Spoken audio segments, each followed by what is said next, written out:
The Dark History of Pol Pot's Regime, 1975 to 1979. In the heart of Southeast Asia lies Cambodia, a nation once rich with history, faith, and tradition. But between 1975 and 1979, it became the site of one of the darkest chapters in modern history. This is the story of Pol Pot, the leader who promised equality but brought only death. The rise of Pol Pot. Pol Pot was born Saloth Sar in 1925 in a small village in Cambodia. In his youth, he studied in France, where he became fascinated by Marxist and communist ideas.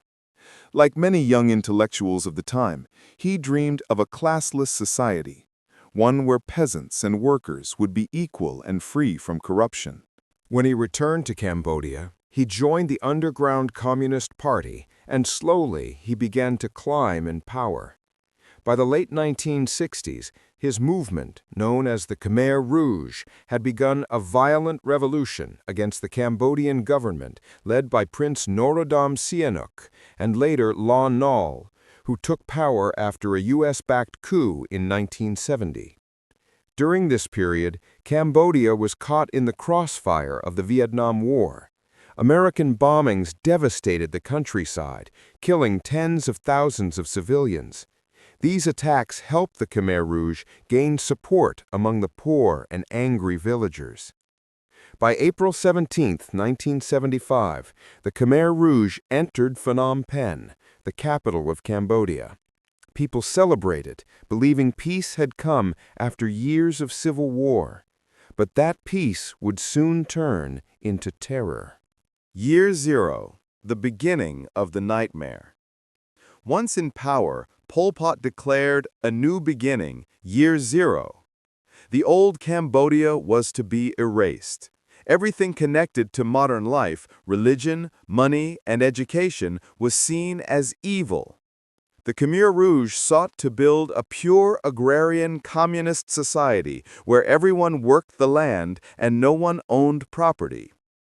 Within hours of taking the capital, the Khmer Rouge ordered the entire population of Phnom Penh, nearly 2 million people, to leave the city. They claimed that American planes would bomb the city, but the real reason was to empty all urban areas and force people into the countryside. Sick people were dragged from hospitals. Children, monks, and the elderly were forced to walk for days without food or water. Thousands died on the roadside.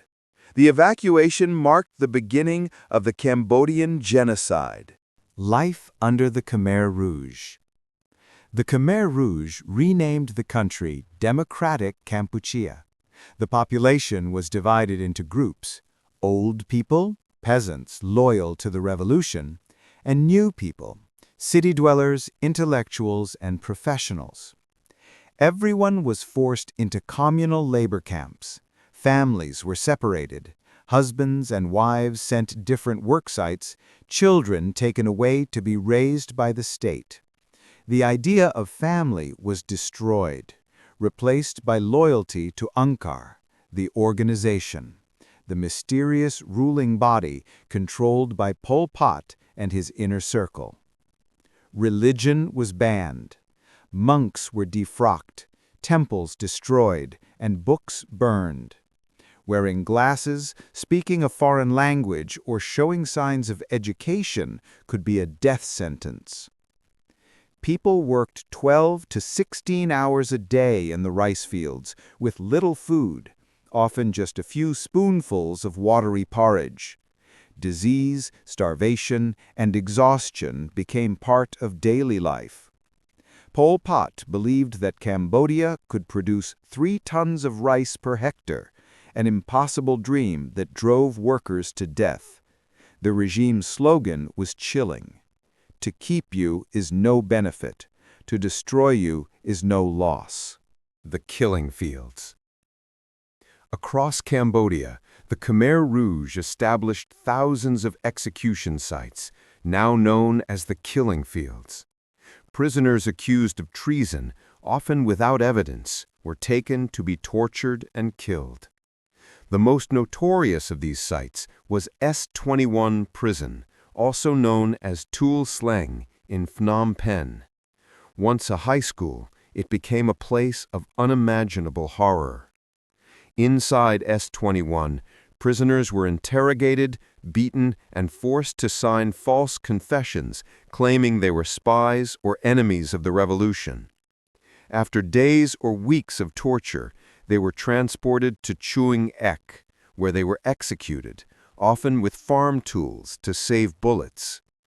Out of more than 14,000 people imprisoned at Tul Sleng, only a handful survived. The rest were buried in mass graves. In total, an estimated 1.7 to 2 million Cambodians, nearly 1/4 of the country's population, died during the 4-year rule of Pol Pot. They perished from starvation, forced labor, disease, or execution. Religion was banned. Monks were defrocked, temples destroyed, and books burned. Wearing glasses, speaking a foreign language, or showing signs of education could be a death sentence. People worked 12 to 16 hours a day in the rice fields, with little food, often just a few spoonfuls of watery porridge.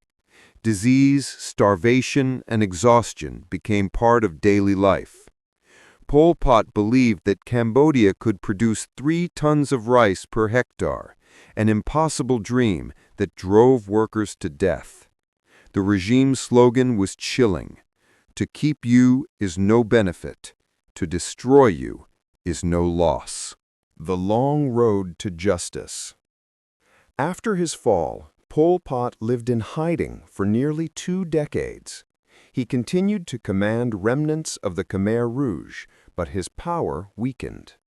In 1997, he was arrested by his own men and placed under house arrest. 1 year later, in 1998, Pol Pot died, reportedly of a heart attack, before he could be brought to trial. He was never held accountable for his crimes. Justice came slowly. In the early 2000s, the Extraordinary Chambers in the Courts of Cambodia, a joint UN-Cambodian tribunal, was established to try surviving Khmer Rouge leaders. Among those convicted were Kang Quake Ave, or Douche, the commander of S21 prison, sentenced to life in prison; Nuon Chea, the regime's brother number 2; Khieu Samphan, the head of state during the Khmer Rouge era. These trials gave voice to survivors and documented the horrors of the regime, but for many Cambodians, the wounds remain deep. The legacy of a tragedy. Today, Cambodia still carries the scars of Pol Pot's rule. Nearly every family lost someone. Whole generations grew up without parents, without education, without hope. The temples of Angkor, once symbols of Cambodia's glory, stood silent witness to a nation rebuilding itself from ashes. The world learned too late what had happened in the hidden countryside of Cambodia, a genocide committed not by foreign invaders, but by its own people under the illusion of revolution. The Khmer Rouge dream of a perfect society had turned into a nightmare of destruction. And yet, from that darkness, Cambodia slowly rose again, guided by survivors who refused to forget. Epilogue. The story of Pol Pot's regime is a chilling reminder of how ideology, when twisted by power and paranoia, can destroy a nation from within. It teaches us that the pursuit of equality without humanity becomes tyranny, that silence in the face of injustice allows evil to grow, and that remembrance, however painful, is the only way to prevent history from repeating itself.